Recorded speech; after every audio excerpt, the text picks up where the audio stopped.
Kimichou, je vous retrouve aujourd'hui pour, je crois, le 7e épisode de ma série de vidéos intitulée Aussitôt paru, aussitôt lu. Pour ceux d'entre vous qui sont fraîchement arrivés sur la chaîne et qui ne connaissent pas du tout ce concept de vidéo, il est très simple à comprendre en fait, déjà dans le titre vous avez tous les indices.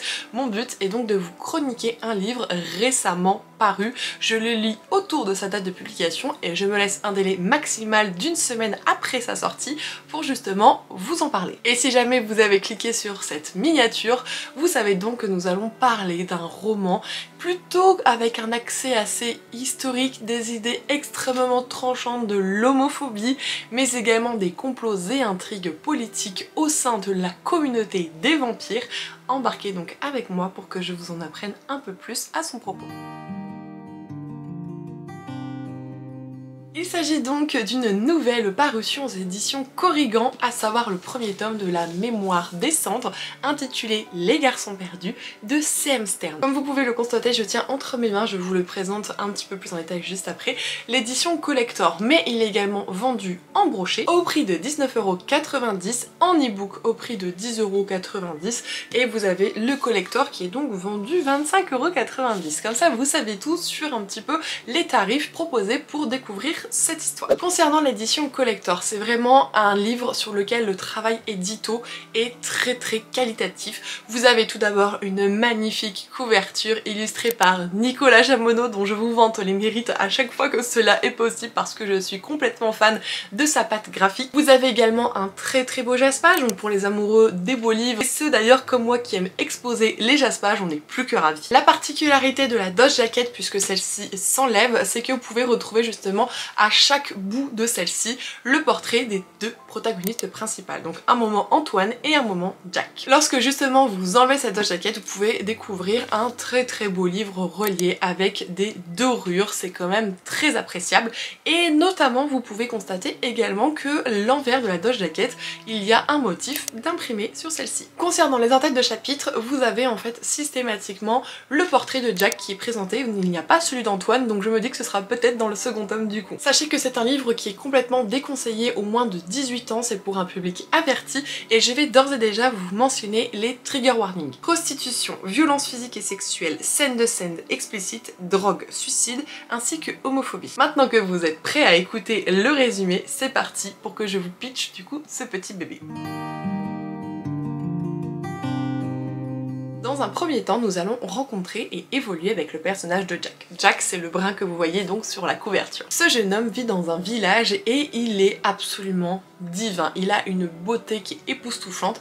Le problème, c'est que ça lui vaut de la moquerie, de la jalousie, donc typiquement dans ce genre de lieu, ça le dessert énormément. Jack va peu à peu se questionner sur sa sexualité et va découvrir son attirance certaine pour non pas le sexe opposé, mais bien du coup les hommes. Sachez qu'on est vraiment dans un petit village et ça fait vraiment une ambiance un petit peu historique, par conséquent l'homophobie est extrêmement présente. Le fait d'aimer une personne du même sexe que soi, c'est complètement contre nature. C'est pourquoi Jack va donc fuir à Londres, pensant pouvoir justement essayer de vivre du mieux que possible dans les meilleures conditions et essayer d'assumer un petit peu qui il est, sauf qu'arrivé à Londres il va complètement déchanter et pour pouvoir se nourrir, s'en sortir, il ne va avoir d'autre choix que de vendre son corps. Et oui, de se prostituer. Et évidemment que ce genre de choses est interdit. C'est pourquoi à un moment donné, malheureusement, il va se faire arrêter.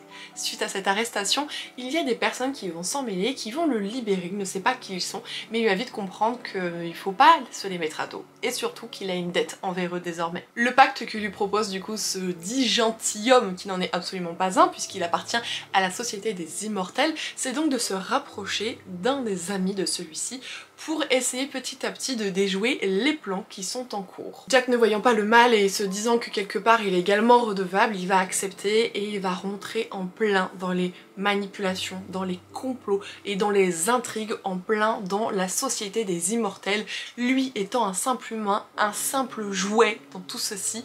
Comment va-t-il survivre, sachant que de plus, il va petit à petit découvrir le personnage d'Antoine, qui est ici un prince. Alors non, c'est pas du coup son maître, c'est pas lui qui l'a acheté, mais il a une très grande importance dans le récit, et comme vous pouvez vous en douter, il va donc y avoir un rapprochement entre les deux, mais cela va donc compliquer toute la mission. Il est plus que temps pour moi de vous chroniquer un petit peu ce titre et ce que j'en ai pensé.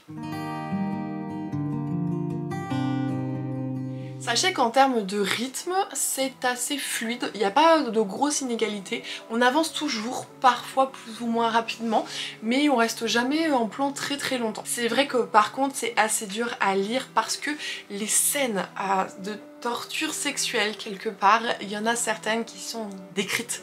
Et autant vous dire que même quand elles ne le sont pas, on a le regard un petit peu du personnage sur l'après, comment il se sent. Et c'est dur à lire, c'est très dur, c'est très prenant, poignant, c'est pas évident.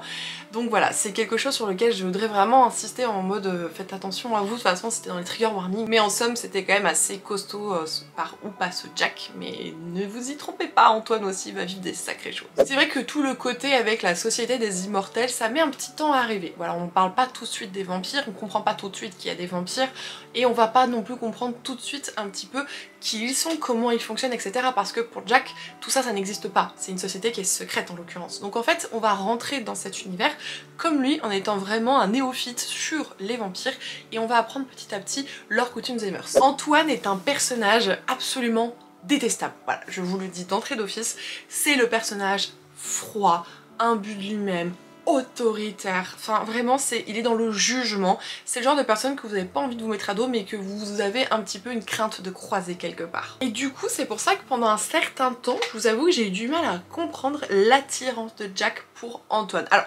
physiquement, il est vraiment décrit comme une beauté époustouflante. Enfin, les immortels, vous savez que la plupart du temps, ils sont magnifiques. Ça ne trompe pas ici dans ce récit. Mais c'est vrai que, au-delà de ça, au bout d'un moment, je me suis dit, parce qu'on va vite parler de sentiments amoureux quelque part. Et je me suis dit, non mais gros, comment tu peux... Oui, je parle comme ça des fois avec mes personnages. Je dis, mais comment tu peux... Enfin, t'as vu le loustic là? Non, non, pas possible. Alors effectivement, quand on creuse cette carapace, on trouve vraiment une personne avec une certaine sensibilité et ça j'apprécie davantage. Mais c'est vrai que Antoine, pour moi j'ai eu du mal à m'attacher à lui, j'ai mis vraiment beaucoup de temps.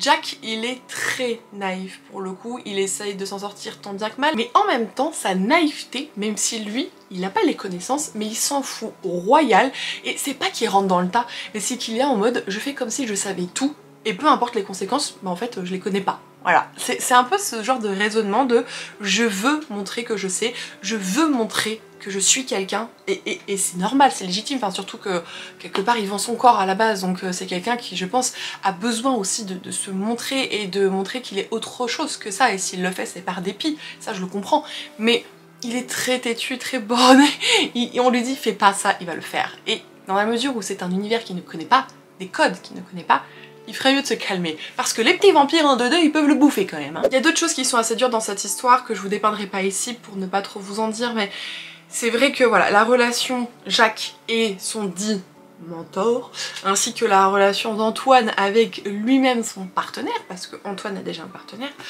ça fait quand même des choses assez compliquées. Voilà, dès la première scène où ils sont tous ensemble, je suis là, je fais « et à quelle heure on fait des choses comme ça ?» J'étais choquée, j'étais sidérée. Pas en mode ça m'a dégoûté, c'est pas ça, c'est que je m'attendais pas du tout à ce genre de choses dès le début, comme ça, dès leur rencontre, ça m'a fait un peu bizarre. Mais c'est vrai que voilà, les personnages ont quand même une bonne évolution. Le seul truc aussi, c'est que, enfin je sais pas si c'est moi, je sais pas si c'est parce que je l'ai beaucoup haché, je lisais à peu près 50 pages par jour, mais j'ai pas eu cet attachement que j'attendais sur les protagonistes. Alors j'étais contente de lire l'histoire, j'étais contente aussi de reprendre ma lecture, et des fois je m'arrêtais à un chapitre où j'étais en mode oh bah non, enfin faut que je lise les lignes en travers, vous savez, les lignes du chapitre suivant en mode pour savoir ce qu'il en est.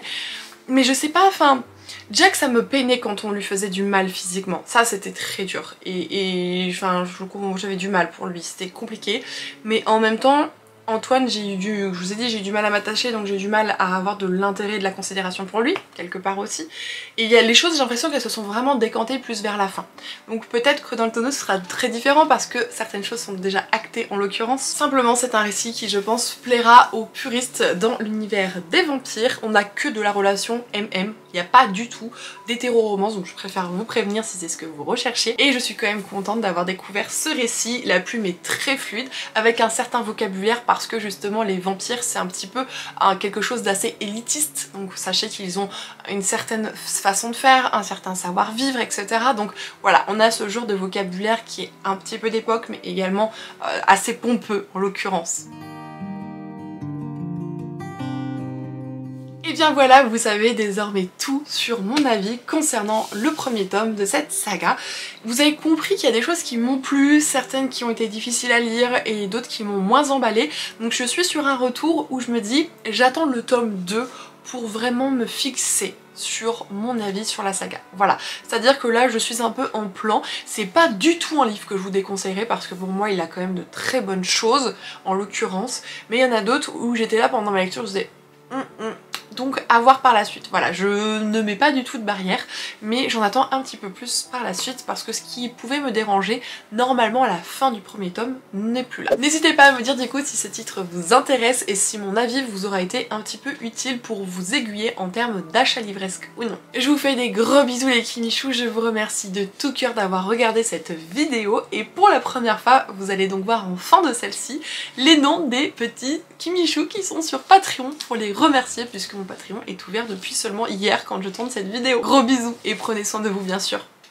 À mercredi!